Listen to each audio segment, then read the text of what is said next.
But yeah, man, I want to talk about you know, what is a real traveler, quote unquote. Especially unfortunately when it comes to us black men, we always gotta categorize. We always gotta categorize stuff. Gotta quote unquote dick measure stuff and you know, try to one up on somebody. So I kind of wanted to address something that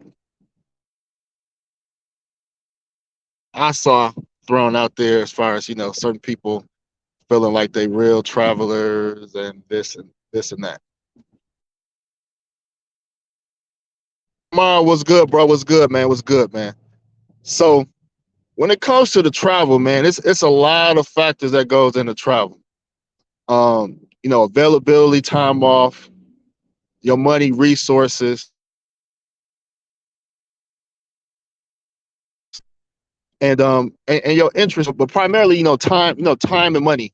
It's pretty much the common denominators and traveling. You know what I mean? And so ultimately, how I view a quote unquote real traveler is how serious is the level of seriousness. You know what I mean? I don't think it's about quantity or quality. I think it's about, if you're serious about travel as far as um, being a YouTuber, blogger, whatever you want to call it, or if you just, leisure travel. I'm the type of traveler that, I'm a serious traveler. I try to get, you know, information that can help people and that can benefit people. I try to get information as far as showing you places from a vantage point of, could I see myself living there?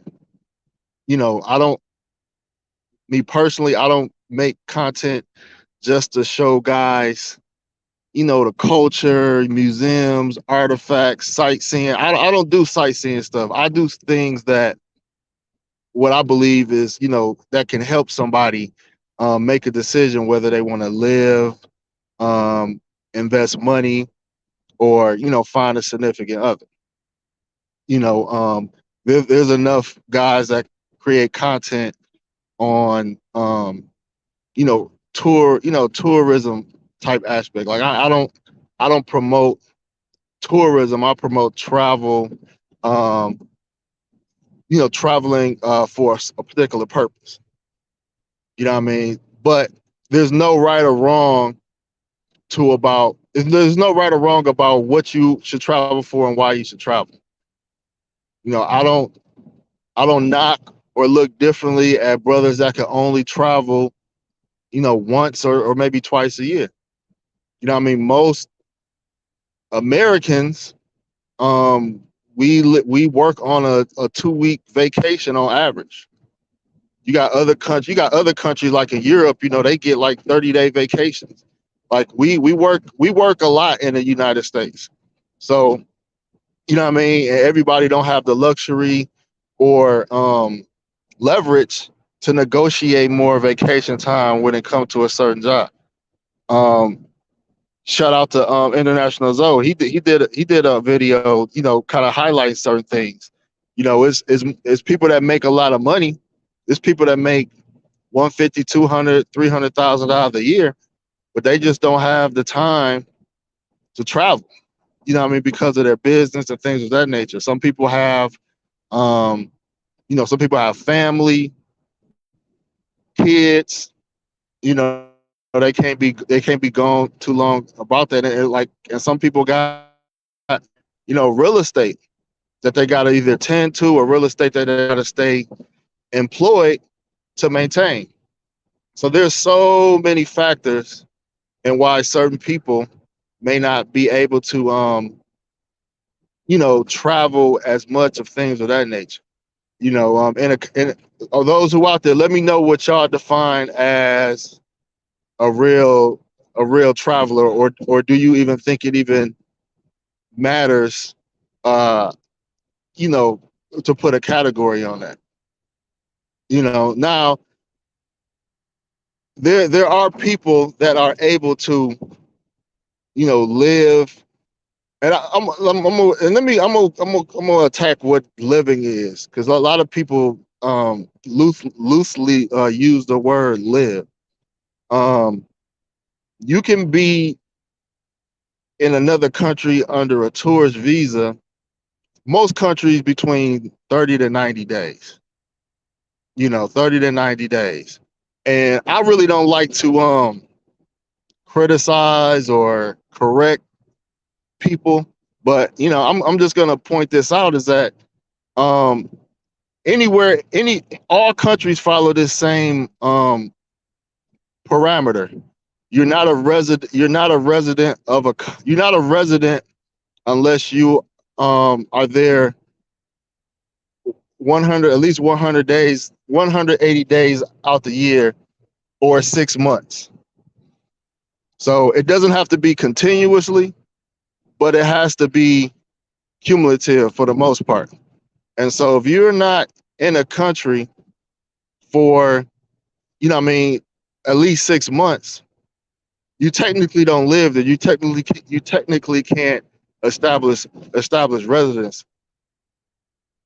Um, it's important to know, and one reason I kind of found out about this is that um, when it comes to marriage and being married,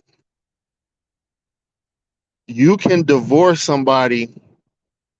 You can divorce somebody in another country once you establish residence. So, for example, it was I guess, a billionaire wife from one of the Middle East. You married to one of the Middle Eastern oil guys. I forgot the name, but she moved to the UK and she was there for 6 months and she filed divorce. And obviously their divorce laws in the UK is pretty much like the United States. And so she was able to get a divorce judgment on her Middle Eastern husband. I forgot which country it is, but the point is that a person once a person is in a country, in any country, for 6 months, they establish residency.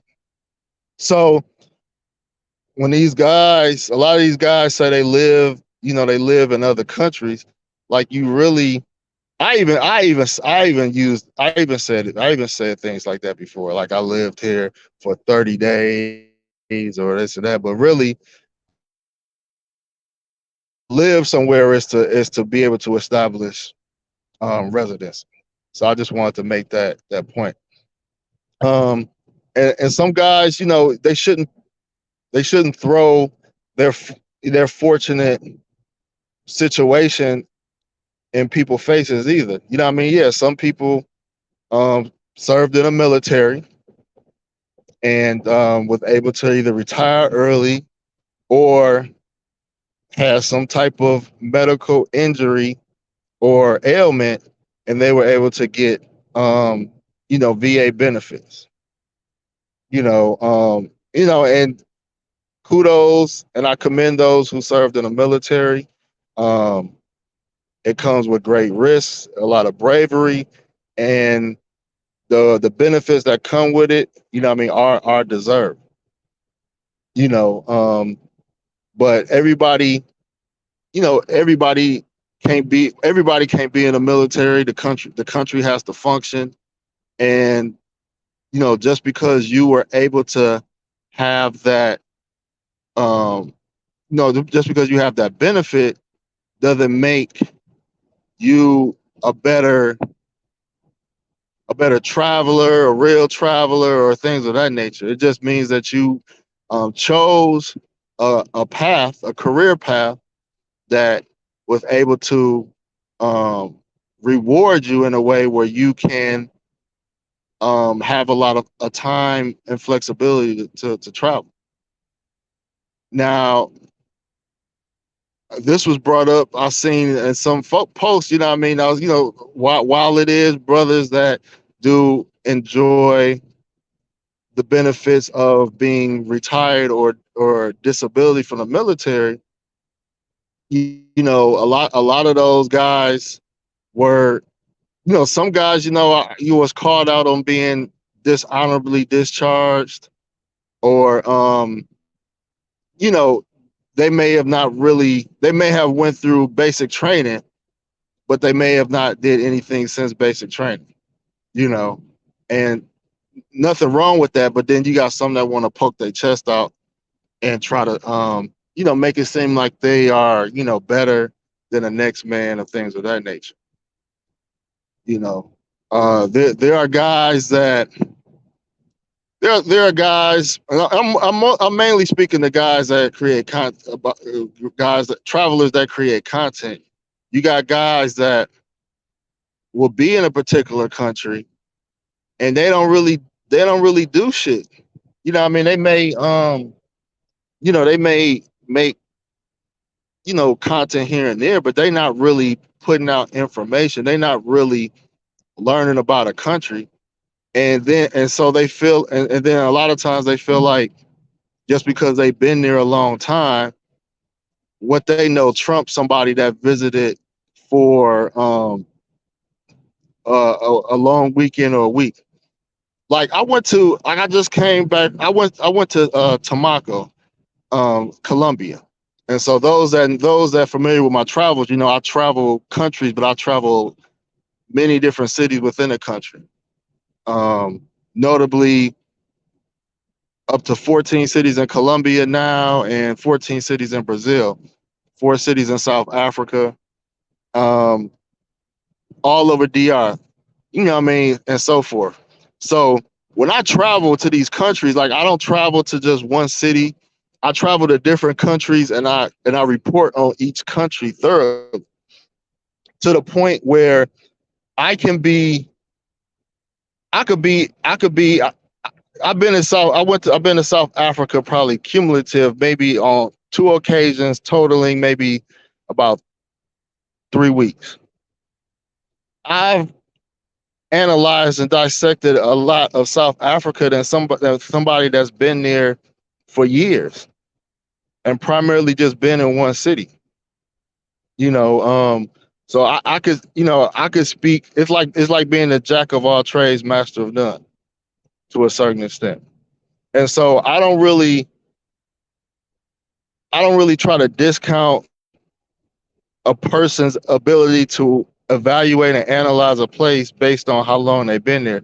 Yeah, now in general, somebody that's been to, let's say, Colombia for the first time, or been to Colombia for a weekend, and they want to you know, create a channel and speak about Colombia versus somebody that's lived there or been there extensively. Yeah, I mean, it's only so much weight that they have.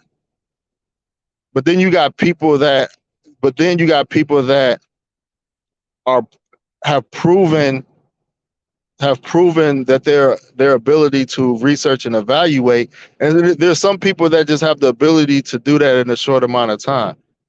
You know what I mean? At least get a grasp of things.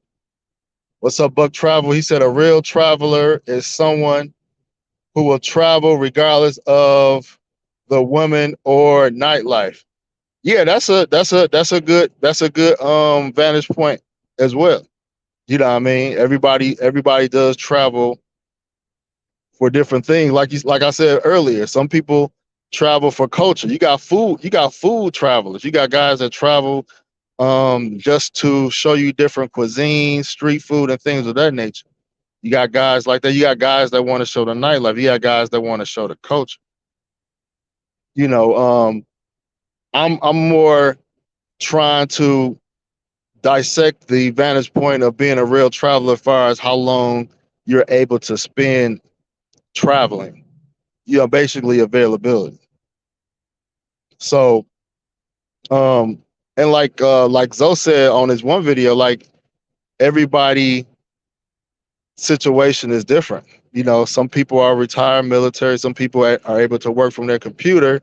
Um, my circumstance was unique because I work contract work, so I could work a contract, you know, and I could, I could make six figures in 6 months and be off 6 months, you know, or however I'm able to arrange it. I could work six months, not work 3 months, work 6 months, not work 6 months, work 9 months, not work 3 months.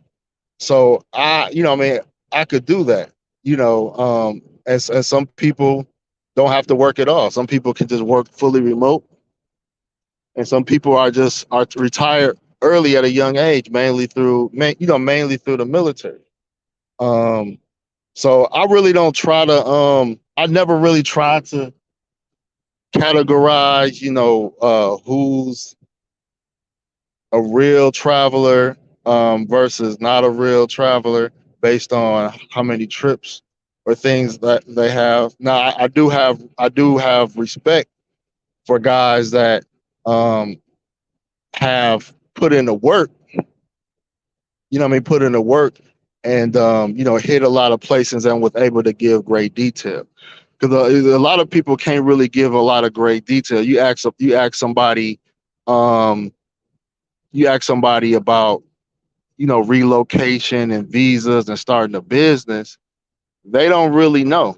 They could tell you they could tell you what hotel to stay at, maybe a nice restaurant or a good neighborhood or where to meet women at, you know, but it's valuable information, but it's other people that may look at that and be like, I need more out of that. You know, I can, I could tell people where I stayed at, where, where to eat at, but I try to show people, raw, I give raw footage of neighborhoods, malls, what the people look like. I just don't try, I don't really try to shoot the most attractive women because I know that's not representative. I try to show people the raw, uncut, footage of countries, and then try to talk about could you relocate there, cost of living, things of that nature. Because America, especially being a passport bro movement and being very influential, everybody is not going to one, everybody is not going to be able to live in another country. Most men with a passport can travel, possibly find love, possibly find places where they could see themselves retiring once they get to retirement age. um most I would say men in western countries not going to be able to relocate. Some might have to find a wife and bring her to where they live at. Some may just decide, what, I'm just going to be, I'm just never going to get married. I'm just going to travel and have you know, long distance situations. And some may just travel to get it out their system to help them um, be more confident when they're in relationships with women in the matrix. So I mean, there's a lot of angles, guys will be able to take, but I want people to know what options they have and then how to go about achieving whatever goal that you have for yourself when it comes to travel. Mr. T, what up? Southern Creole flavor. What's good? What's good? You know. So, in short, man, I don't really know what a real traveler is. Um, I try to interview and talk to people on my channel really have that have experience traveling. Now there's experience versus inexperience. That's the only thing I would categorize. You know, experience versus inexperience. But as far as a real traveler, I mean, what's the difference between somebody that been to 20 countries versus somebody that been to 10 cities in a particular country, you know. But yeah, let me know what y'all think, man. This is my morning rant. I will get it, y'all, later this week. Peace out.